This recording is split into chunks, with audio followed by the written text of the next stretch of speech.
சரியான திருமண வாழ்க்கை அமையாத 3 90s நடிகைகளை பார்க்கலாம். நக்மா இவங்க மொத்தம் 3 கல்யாண பிரபலங்கள் கூட டேட் பண்ணிருக்காங்க.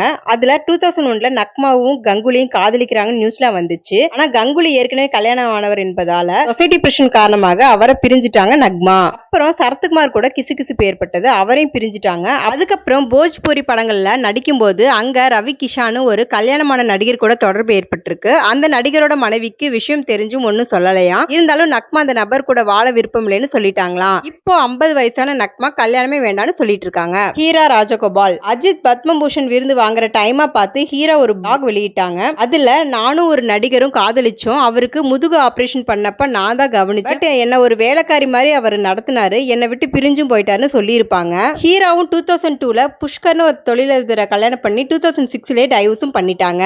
அஞ்சு அரவிந்த் விஜய் கூட பூவே உனக்காக ஒன்ஸ் மோர் படத்திலையும் விக்ரமனோட வானத்தை போல படத்திலையும் நடிச்ச இவங்களுக்கு முதல் கணவர் டைவர்ஸ் பண்ணிட்டாரு, இரண்டாவது கணவர் இறந்தே போயிட்டாரு. அதனால மூன்றாவதா சஞ்சய்னு ஒருத்தரை கல்யாணம் பண்ணாம லிவ் இன் ரிலேஷன்ஷிப்ல வாழ்ந்துட்டு வராங்க. இவங்களாவது நல்லா